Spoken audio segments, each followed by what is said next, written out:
George Soros is well known for using his billions of dollars to support political causes. Through his Open Society Foundation, he has flooded boatloads of money into political causes. But one thing he just caught doing with his group is extremely illegal. Ireland is well known for their pro-life position. The 8th Amendment of their constitution specifically protects the right to life of the unborn. And George Soros and tons of other know-it-alls who don't even live in Ireland have a huge issue with that. George Soros, through his Open Society Foundation, donated more than $162,000 to Amnesty International, a group that is leading a campaign to repeal Ireland's pro-life 8th Amendment. But as it turns out, that donation may not be following the law. Ireland's Standards in Public Office Commission, SIPO, just ordered Amnesty International to return the donation to Soros Open Society Foundation. The reason they are forcing them to return the donation is because of Ireland's 1997 Electoral Act, which bars foreign organizations from giving donations of more than $100 for political purposes. As reported by the Daily Caller, left-wing billionaire donor George Soros is illegally bankrolling a campaign to repeal the 8th Amendment of Ireland's constitution, which protects the right to life of the unborn, according to an independent government watchdog. Ireland's Standards in Public Office Commission, SIPO, has ordered left-wing organization Amnesty International to return a donation of more than $162,000 from Soros Open Society Foundations, OSF. The donation is in violation of the 1997 Electoral Act, which bars foreign organizations from giving donations of more than $100 for political purposes, according to SIPO. Amnesty has refused to return the donation, a defiant decision that OSF is supporting, British newspaper The Times reported on Wednesday. Amnesty has claimed that the law is unfair.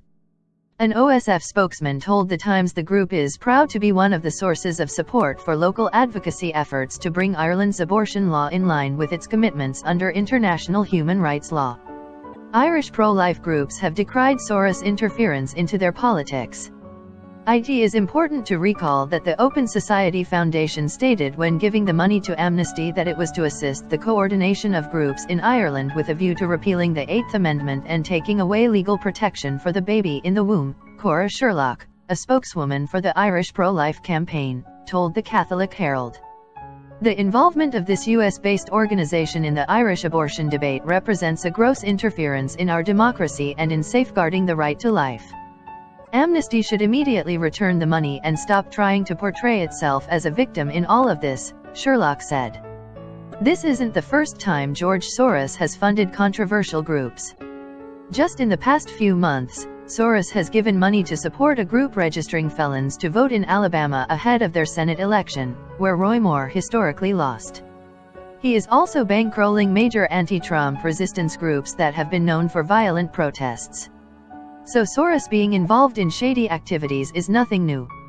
But in this specific case, he clearly has broken the law. ISIS is on the run. Historic tax cuts have just been passed through Congress and will be on the president's desk soon.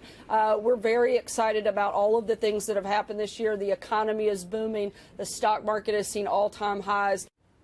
White House Press Secretary Sarah Sanders, ticking off some of the president's first-year accomplishments. Also helped, of course, reshape the judiciary for years to come and take and enact regulations as promised. Yet his approval numbers are underwater, badly. Latest Gallup numbers, 35 approved, 59 disapproved. That is before this tax cut press conference that you're watching video of right now. So how do you square that circle? Bernie Goldberg, renowned geometry expert and Fox News contributor, joins us now.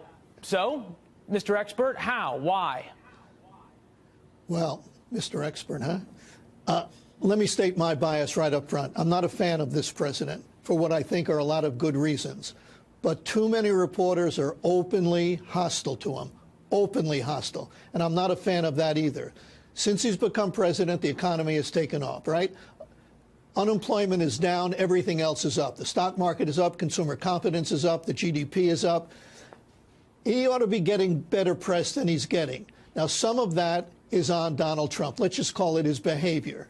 Things that Sarah Sanders won't tell you about, understandably. Some of it's on Donald Trump. But the press doesn't have clean hands here either. Too many reporters, and I'm not breaking any news here, Leland, too many reporters have a liberal bias, and too many reporters just detest the president. Okay, Bernie, if you connect the dots. Can't both things be true, though? Can't it be that people may not like his behavior and at the same time reporters spend too much time on it? Are we giving the American people enough credit here to be able to make their own decisions rather than just blame it on the fake news? I think that's a very good point. You don't have to admire this president.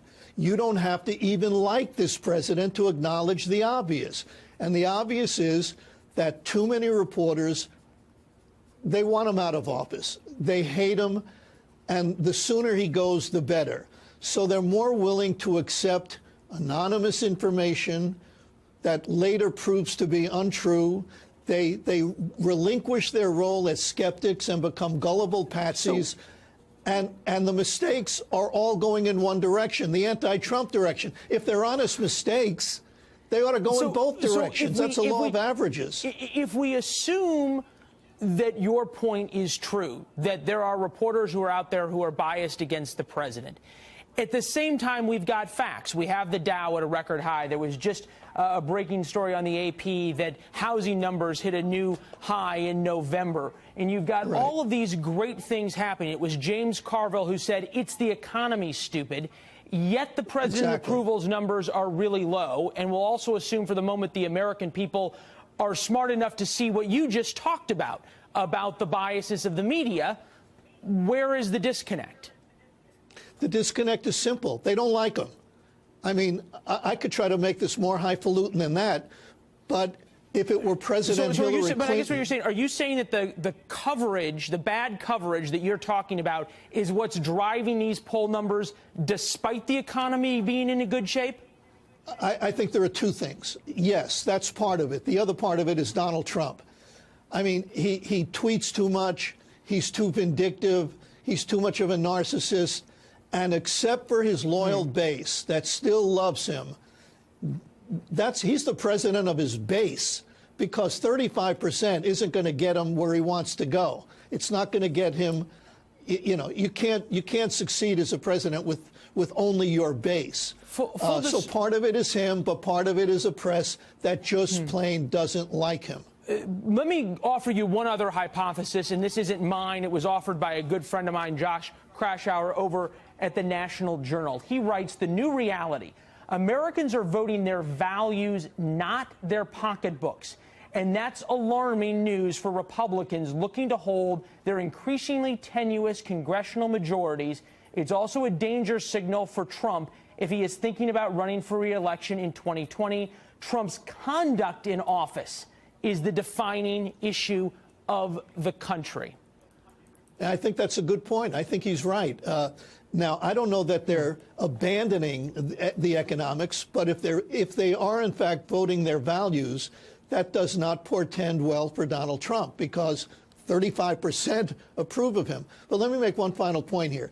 I don't know why Donald Trump spends as much time and energy as he does beating up on the media. They're doing a pretty good job of that themselves. They've made a lot of mistakes. And if, God forbid, you criticize the media, then you're a Trump toady, you're a Trump apologist, you're out to put a stake through the heart of the First Amendment, you hate democracy. You know, there are some hyper-partisans who hate the media, and I don't think they should be taken seriously. But some people are reasonable. Look, I don't like Donald Trump, and I think he's getting a raw deal from the press. Well, it would appear as though he maybe hasn't listened to your segment yet, because he was tweeting this morning about the media, saying, sadly, the fake mainstream media will never talk about our accomplishments in their end-of-year reviews. We are compiling a long, beautiful list, which brings up an interesting question. He says, we're compiling that long, beautiful list. Perhaps he's going to try to take, as he so often does, his message directly to, as you point out, his very loyal supporters. That's Bernie, not enough. It's not enough? That's not enough. All right. Well, that is an important point. Combine that with Josh's. The good news is you're down there, it looks like in sunny Florida, where the weather's pretty good for the holidays. Yeah, it's in mid-70s, another day in paradise, as they say, until hurricane season. Sounds terrible. Well, at least that's something we can all agree on, although we all used to say it was only the weather people who were wrong on the news. All right, Bernie, we'll talk to you soon.